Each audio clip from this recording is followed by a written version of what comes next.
आज ईमान की है। मैंने आज तक किसी तकरीर में किसी को असलहा उठाने की बात नहीं की। मैंने कभी किसी को बंदूक, बारूद, चाकू, तलवार की बात नहीं की और ना ही हमें जरूरत है। मेरे अजीजों, हम तो चाहते हैं कि तुम इश्क़ रसूल का जामा पहन लो, हुजूर की मोहब्बत का लिबास पहन लो। मेरे अजीजों, चाकू ब्लेड भी उठाने की जरूरत नहीं। तुम्हारे चलते फिरते देखकर कितने कीड़े फना हो जाए। हाँ, सिर्फ तुम्हारी चलत फिरत से कई कुत्ते नालियों में मर जाएं। सबको समझ में आती है बात। और जिन लोगों ने मुझसे पूछा था बार बार, आप कुत्ते किसको कहते हैं, मैंने कहा कोई सुन्नी मुझसे पूछा ही नहीं, किसी ने मुझसे पूछा ही नहीं। ये सारी तकरीरें सुन रहे हैं, आपने पहले ही पूछा तो कहीं ऐसा तो नहीं कि जख्म पर जाकर बात लगी हो। खैर मेरे अजीजों, आपको मैं बारहा बेदार इस बात के लिए करना चाहता हूं, हुजूर के अगर गुलाम हैं तो पूरे गुलाम बनो, पूरे गुलाम। आज के दिन अगर एक नौजवान भी ये अहद कर लिया कि मैंने अपनी मर्जी से बहुत जिंदगी गुजारी है, अपनी लाइफ में बहुत इंजॉय किया है, लेकिन आज के दिन से ये तय करूंगा कि जीऊंगा तो मेरे नबी की मर्जी से जीऊंगा, जिसने भी तय कर लिया, मैं समझता हूं कि ये जलसा वसूल हो गया, हुजूर के कदमों में पहुंच गया। मैं बताओ ए नौजवानों, बचा क्या है हमारी जिंदगी में और क्या बाकी है? क्या चाहिए तुम्हें? पूरी दुनिया तुम नाक रगड़ रगड़ कर हासिल कर भी लिए तो एक दिन तो मौत आनी है, एक दिन तो दुनिया से जाना है। सारी दौलत छोड़कर जाओगे, इस बात पर सबका यकीन है। तुमने खुद अपने हाथों से कितने मुर्दे दफनाए, तुमने कितने लोगों की कब्रों को खुद अपने हाथों से बंद किया। आज जो ये आंखें खुली हैं अचानक बंद कर दी जाएंगी, ये धड़कनें रुक जाएंगी, तुम हाथ पैर भी नहीं उठा सकते और ये पूरे लोग उठाकर तुम्हें इतनी छोटी कब्र में डाल कर आते हैं जहां करवट लेने की भी जगह नहीं, सांस और हवा के लिए कोई रोशनदान नहीं, खिड़की नहीं। इतने घने अंधेरे के अंदर तुम तन्हा होते हो।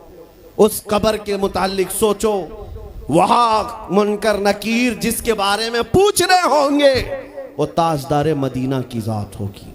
हुजूर के बारे में तुमसे पूछा जा रहा है कि तुम उनके बारे में क्या कहते थे। इसलिए सुन्नियों, आज ही हम तैयारी क्यों ना कर लें कि कल को कब्र में हमसे फरिश्ते पूछें इनके बारे में क्या कहते थे, तो वहां पुकार कर नकीरैन से कहना, तुम पूछ रहे हो इनके बारे में क्या कहते थे, अरे मर के पहुंचा हूं यहां इस दिलरुबा के वास्ते। सुभान अल्लाह, सुभान अल्लाह। मर के पहुंचा हूं यहां इस दिलरुबा के वास्ते। है शबे गौर भी उसी गुल से मुलाकात की रात। अजीजा ने गिरामी वकार, आज ले उनकी पनाह, आज मदद मांग उनसे, कल न मानेंगे कयामत में अगर मान गया। सिर्फ मैं तुम्हारे उन अखलाक की बात कर रहा हूँ, बड़े दर्द दिल से कह रहा हूँ। आ जाओ वापस उस नुक्ते पर जहाँ मेरे नबी ने हमें छोड़ा था। आ जाओ उस रास्ते पर जिस पर चलने वालों पर अल्लाह ने इनाम नाजिल किया है। आपको पता है वो सहाबा कराम, ताबईन और औलिया कामिलीन का रास्ता था कि जिनके बारे में इकबाल ने कहा, दी अजाने कभी यूरोप के कलीसाओं में तो कभी अफ्रीका के तपते हुए सहराओं में। दश्त तो दश्त है, दरिया भी न छोड़े हमने, बहरे जुल्मात में दौड़ा दिए घोड़े हमने। आ गया ऐन लड़ाई में गर वक्त नमाज, किबला रूहों के जमीन बोस हुई कौमे हिजाज। एक ही सब में खड़े हो गए महमूद अयाज, न कोई बंदा रहा न कोई बंदा नवाज। यह हमारी तारीख थी, यह हमारी तारीख थी। मोहम्मद अरबी सल्लल्लाहु ताला अलैहि वसल्लम के गुलामों की तारीख थी। वो जिस जगह जाते थे परचम इस्लाम लहराते थे, जहां चल पड़े हवाओं का रुख मोड़ दिया, आंधियों को तोड़ दिया, समंदरों में रास्ता बना लिया। अरे दरिया दजला में घोड़े दौड़ा दिए। ये नबी पाक के गुलाम थे, दुनिया उनसे खौफजदा थी। क्या था उनका नारा? उनका नारा ये था, टल न सकते थे जंग में अगर अड़ जाते थे, पांव शेरों के मैदान से उखड़ जाते थे। अरे हक से सरकश हुआ कोई तो बिगड़ जाते थे। तेग क्या चीज है, हम तोप से भी लड़ जाते थे। नारे तकबीर।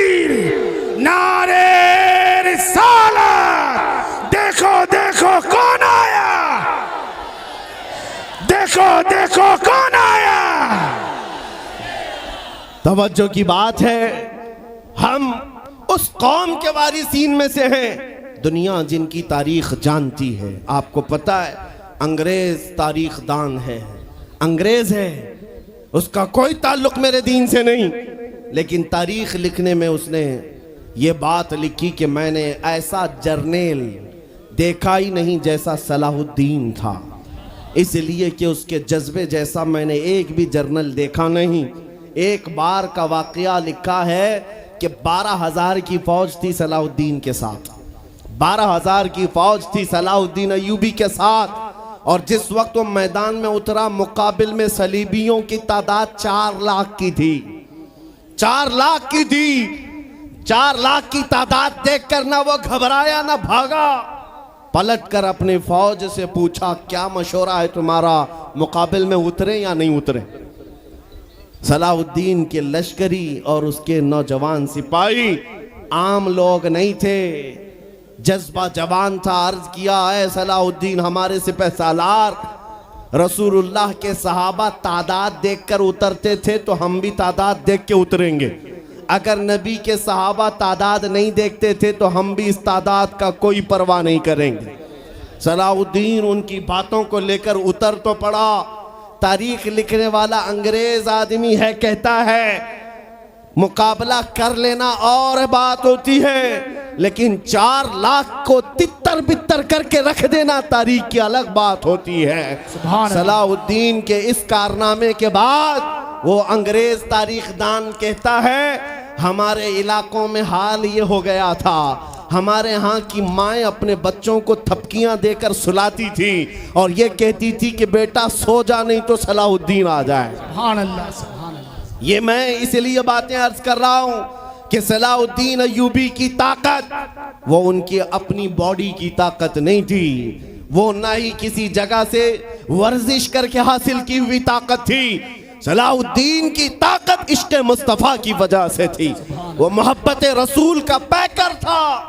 हमने तारीख में उन जवानों को देखा है जिन्होंने तारीख उलट करके रख दिया है, जिन्होंने जमीन में एक अलग परचम लहरा कर रख दिया है। आपको पता है इसी हिंदुस्तान की सरजमीन पर सबसे पहला 10,000 का लश्कर लेकर आने वाला एक जवान अरब से सबसे पहले आने वाला मोहम्मद बिन कासिम सिर्फ 19 साल की उम्र में आया था। 19 साल की उम्र में आया था।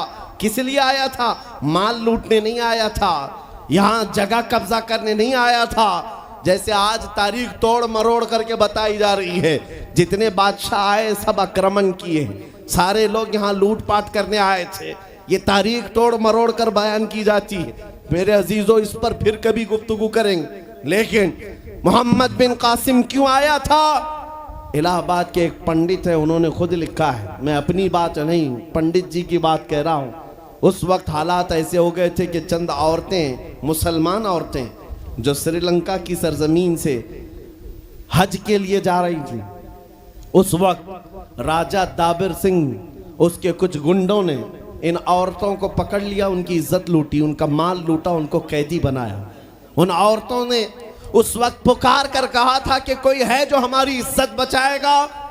कोई तिजारत करने वाला बाहर से आया हुआ ताजिर बात सुन करके अरब गया, अरब में जाकर गवर्नर जो था उसके सामने वाकया बयान कर रहा था। 19 साल का जवान मोहम्मद बिन कासिम वहाँ से गुजर रहा था, उसने इतना वाकया सुना कि हिंद की सरजमीन पर कुछ हमारी बहनों की इज्जत लूटी जा रही है। वहीं खड़े होकर उसने कहा लब्बैक या उख्ती, ऐ मेरी बहन मैं तेरी इज्जत की हिफाजत के लिए आ रहा हूँ।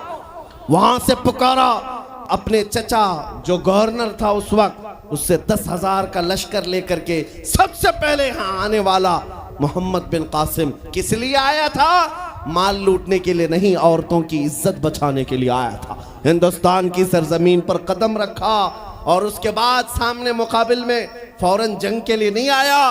कहा कि जिन औरतों को कैदी बनाया वो छोड़ दो, जो हज के लिए जा रही थी उन्हें आजाद कर दो, और दूसरी बात जिन्होंने गुंडागर्दी की है उन्हें पकड़ो और जेल में डालो। राजा को घमंड था, उसने इनकार किया तो मोहम्मद बिन कासिम ने कहा चलो आओ मोहम्मद अरबी के शेरों से मुकाबला हो जाए। 3 दिन का मुकाबला हुआ था, न राजा बचा न बाजा बचा, सारे हजारे इधर से उधर हो गए और मोहम्मद बिन कासिम का परचम लहराया। मेरे अजीजों, औरतों की इज्जत का मुहाफिज 19 साल का जवान था जिसने आते ही औरतों की इज्जत भी बचाई और मेरे दीन का परचम भी लहराया। मैं आज पूछता हूं हमारी उम्रें कितनी हो गई? कई जवान 25 साल 30 साल क्रॉस कर चुके। आज बहुत सारी औरतों की इज्जतें जब लूटी जाती हैं, तुम तो मोबाइल में देख देख करके शेयर कर देते हो, वीडियो इधर से उधर फैला देते हो और उसके बाद समझते हो हम बहुत बड़ा काम कर रहे हैं। हर कोई यही कहता है सबको शेयर करो, सबको शेयर करो, काय के लिए शेयर करो? मेरे अजीजों, ये कौन सी जंग लड़ रहे हो? व्हाट्सएप मोबाइल की जंग लड़ रहे हो? तुम्हारे अंदर अगर गैरत बाकी है तो मेरे अजीजों, किसी की इज्जत लुटते हुए देखकर तुम तमाशा नहीं कर सकते। ईमान बेदार करो, ईमान बेदार करो। ये आज हालात क्यों आए? इमाम गजाली की एक बात मैं सुनाता हूं। बहुत सालों पहले उस इमाम ने कहा था, 1000 साल पहले तकरीबन, उस इमाम ने कहा था जब इस उम्मत के सामने उनके रसूल की तौहीन हो रही हो और उम्मत खामोश बैठी रहे तो चंद दिन इंतजार करें, इनकी माँ और बहनों को बाजार में लाकर नीलाम किया जाएगा, इनकी माँ और बहनों की इज्जत लूटी जाएगी और ये कुछ ना कर सकेंगे, इनके बच्चों को मारा जाएगा और ये कुछ ना कर सकेंगे।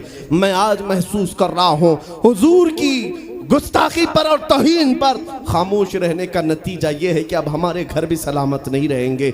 लोग आज चीख रहे हैं, मस्जिदें वीरान हो गई, मस्जिदें टूट रही हैं, खानकाहें टूट रही हैं, न जाने कितने मज़ारात बिल्डोजर से ख़त्म किए जा रहे हैं। ये तमाम बातें अपनी जगह पर। मैं आपसे पूछता हूँ, जाने ईमान रसूलुल्लाह की इज्जत बाकी नहीं रही तो फिर कुछ भी बाकी नहीं रहा।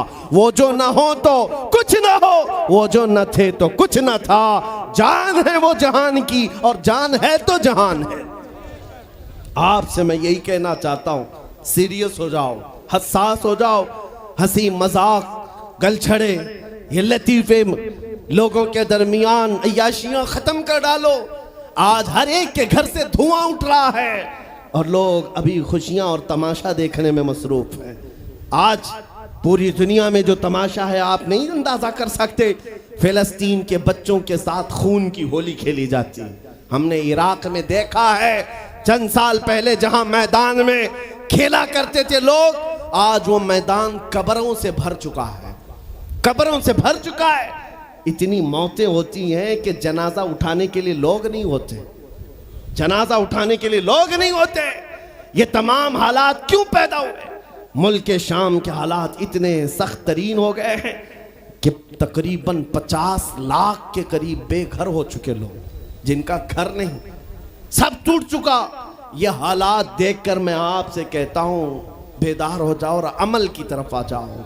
क्या अब भी तुम्हें अजानें नहीं उठाती? नमाजों के लिए दौड़ते नहीं? अल्लाह का कहर जब आता है, पकड़ आती है, तो फिर कोई तुम्हें नहीं बचा सकता, कोई नहीं बचा सकता। मैं वार्निंग भी दे रहा हूं और आपको बता भी रहा हूं कि नबी करीम सल्लल्लाहु ताला अलैहि वसल्लम का दरवाजा अभी खुला हुआ है, खुला हुआ है। और वो ऐसा नबी है, ऐसा नबी है जिसके दरबार से वाबस्ता होने में कभी आपको शर्म नहीं आएगी इंशाअल्लाह, और कभी आप अपने आप को बेआबरू नहीं समझेंगे, कभी नहीं। मैं अपनी प्रैक्टिकल लाइफ बता रहा हूं। हुजूर की मोहब्बत में, वो वफा में जो मजे हैं वो दुनिया में कहीं नहीं, कहीं नहीं है। जब बेचैन दिल होता है तब भी हम, मेरे अजीजों, गाने सुनकर के अपनी बेचैनी दूर नहीं करते। हम पिकनिक पॉइंट पे जाकर अपनी बेचैनी दूर नहीं करते। जब ज्यादा बेकरारी हो तो यही कहते, उनके निसार कोई कैसे ही रंज में हो, जब याद आ गए हैं सब गम भुला दिए हैं, उनकी महक ने दिल के गुंचे खिला दिए हैं, जिस राह चल दिए हैं कूचे बसा दिए हैं। हुजूर को याद कर लेते हैं, बेचैनी दूर होती है, बेकरारी दूर होती है। आपको मैं ये बात कहना चाहता हूँ, हुजूर की वफा में जो इज्जत है वो कहीं नहीं है, हुजूर की गुलामी में जो इज्जत है वो कहीं नहीं। आज आपके दरमियान मैं यहाँ आया हूँ, फतेहपुर सिकरी पहली मर्तबा, लेकिन तुम्हारा जोश और जज्बा मेरे अजीज़ों रात के 12 बजे के बाद मुझ जैसे एक अदना तालिब इल्म के इस्तकबाल के लिए अगर इतना मजमा खड़ा है, जो खड़ा है, जिसको जगह नहीं वो भी, जिसको जगह है वो भी, क्यों कोई बड़े पार्टी का नेता आया है? क्या किसी गवर्नमेंट का ओहदेदार आया है? नहीं, सबको यहाँ पता है कोई नेता नहीं आया, हुजूर का एक गुलाम आया। हमारी आज जो इज्जत है वो सिर्फ इसीलिए है, जब तक बिके न थे तो कोई पूछता न था। या रसूल अल्लाह, तुमने खरीद कर हमें अनमोल कर दिया। जब तक के मदीने से इशारे नहीं होते, रोशन मेरी किस्मत के सितारे नहीं होते। इसलिए आपसे भी कहता हूँ, बेदाम ही बिक जाइए बाजार नबी में, बेदाम ही बिक जाइए बाजार नबी में। अरे इस शान के सौदे में खसारे नहीं होते। नारे तकबीर, लब्बैक लब्बैक लब्बैक या रसूल अल्लाह, लब्बैक लब्बैक लब्बैक या रसूल अल्लाह। ताजदार खत्म नबूवत, ताजदार खत्म नबूवत।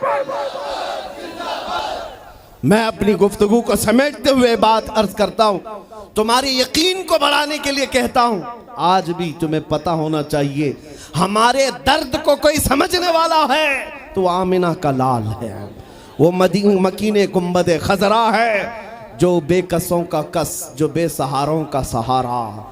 उस रसूल पाक की आदत ही ये है, आता है फकीरों पे उन्हें प्यार कुछ ऐसा, खुद भीख दें और खुद कहें मंगते का भला हो।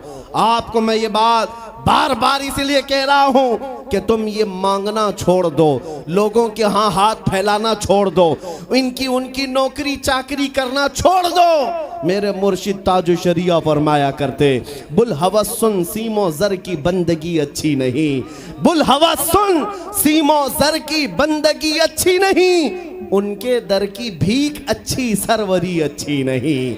दुनिया में कहीं इज्जत नहीं पाओगे जो मेरे नबी की गुलामी में पाओगे। इसलिए कि हमने हुजूर से वाबस्ता होने वालों को देखा है, वो बिलाल हबशी हबशा के रहने वाले थे, अगरचे रंग काला था, लेकिन जब मेरे आका की गुलामी में आए तो मेरे आका ने उन्हें काबे की छत पर चढ़ा दिया, और काबे की छत पर से अजान देकर बिलाल ने ये लोगों को बता दिया, ऐ लोगों मुझे देखो, रंग से इज्जत नहीं, मुस्तफा के कदमों से इज्जत है।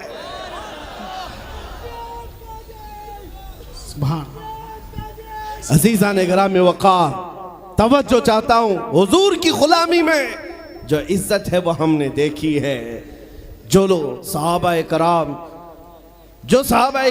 सैयदना अमीरुल मोमिनीन उमर इब्न खत्ताब, जिनका हाल ये था 36 लाख स्क्वायर किलोमीटर पर तन्हा हुकूमत करते थे। उस वक्त मिस्र भी, शाम भी, यमन भी, इराक भी, फिलिस्तीन भी, अरब, ये 6 कंट्री पूरे मिलाकर तन्हा हजरत उमर की निगरानी में थे।